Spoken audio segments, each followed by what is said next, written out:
warahmatullahi wabarakatuh. Sebelum kita memulai pelajaran, mari kita berdoa dulu ya.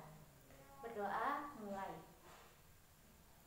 Bismillahirrahmanirrahim.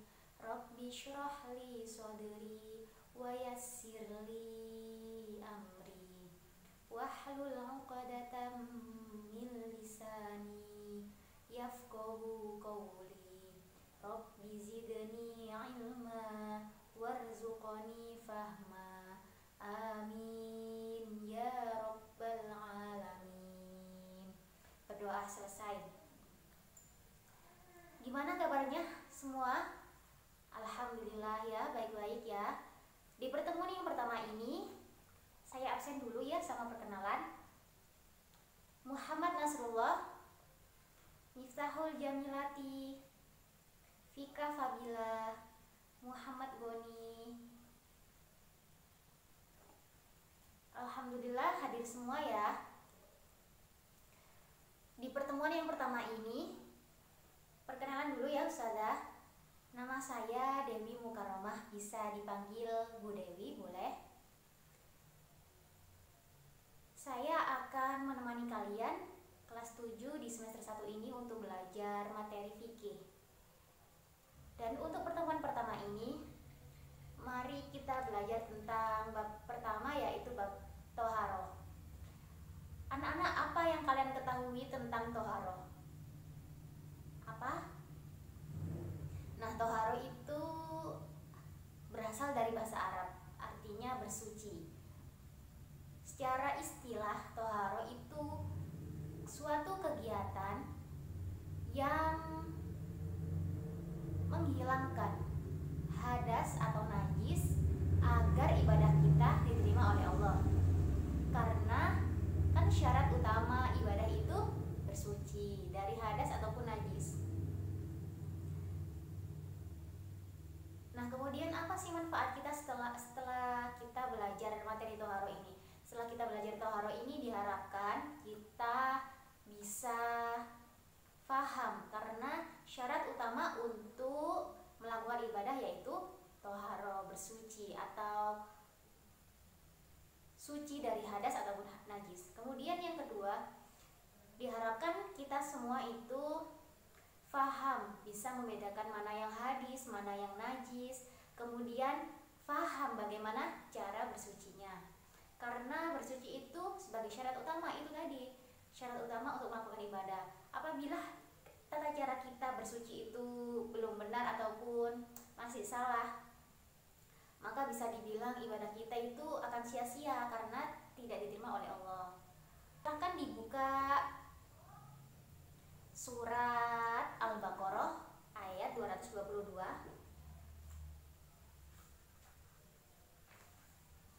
Sudah baca ya? Didengarkan. A'udzu billahi minasyaitonir rajim. Bismillahirrahmanirrahim. Wa yas'alunaka 'anil mahid. Qul huwa adzan fa'tazilun nisaa fil mahid wa la taqrabuhunna hatta yatahurna. فَإِذَا تَطَهَّرْنَ فَأْتُوهُنَّ مِنْ حَيْثُ أَمَرَكُمُ اللَّهُ إِنَّ اللَّهَ يُحِبُّ التَّوَّابِينَ وَيُحِبُّ الْمُتَطَهِّرِينَ.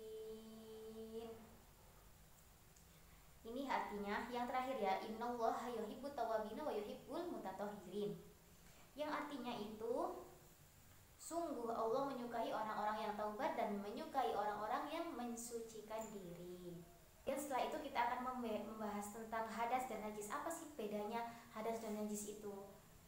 Kedua hal tersebut itu sepertinya sama namun berbeda. Kita akan membahas tentang najis. Najis yaitu kotoran, bedanya ya. Najis itu kotoran. Kemudian hadas itu suatu hal yang terjadi. Kemudian najis itu dibagi menjadi 3, yaitu najis mukhaffafah, mutawassithah, dan mughalladhah. Najis ringan, sedang, dan berat. Kita akan membahas dari yang pertama.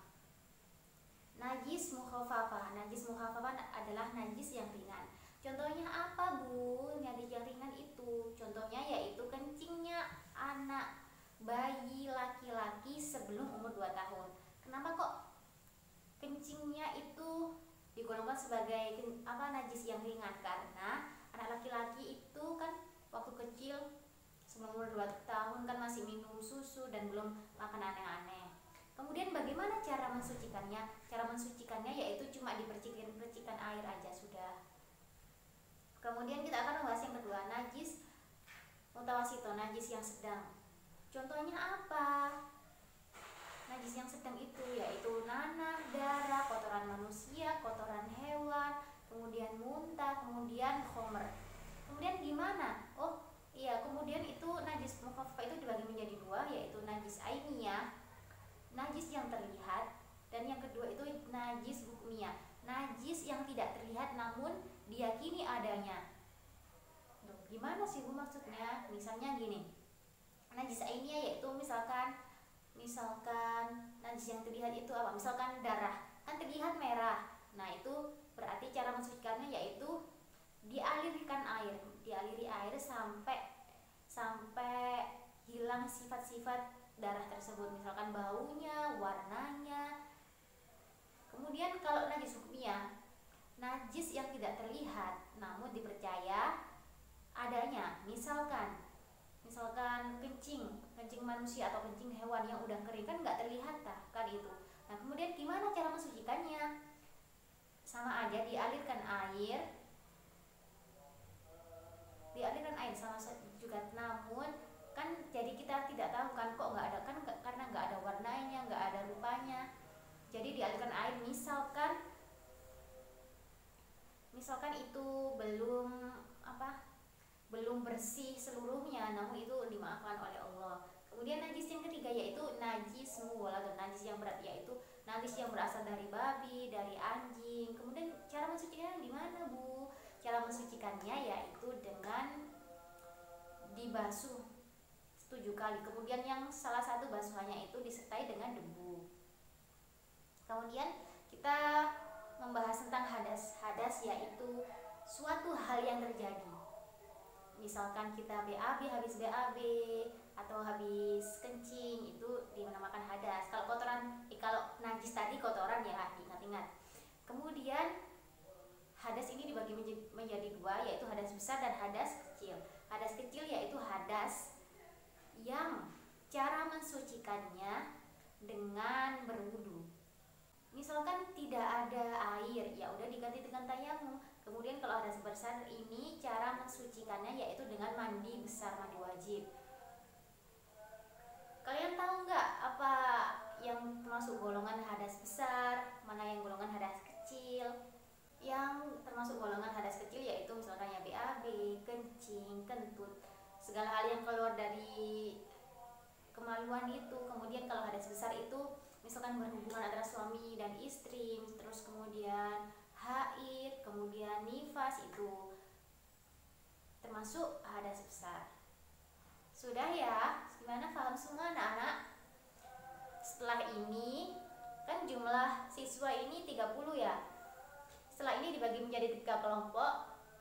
Kemudian kita akan adakan debat ya.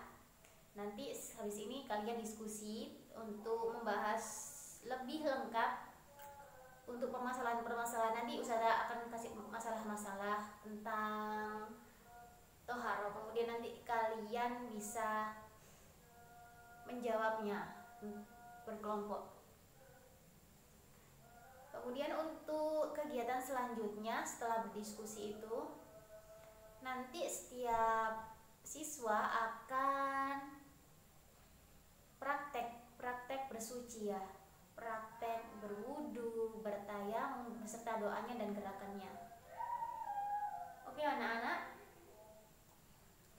karena waktu sudah habis ya, sekian untuk pertemuan pertama ini. Semoga ilmunya bermanfaat dan semoga apa yang saya jelaskan bisa dipahami. Kita bertemu lagi di pertemuan selanjutnya. Jangan lupa belajar ya. Kemudian tugasnya juga. Oke? Berdoa dulu setelah melakukan pelajaran. Alhamdulillahirabbil alamin. Sudah, wassalamualaikum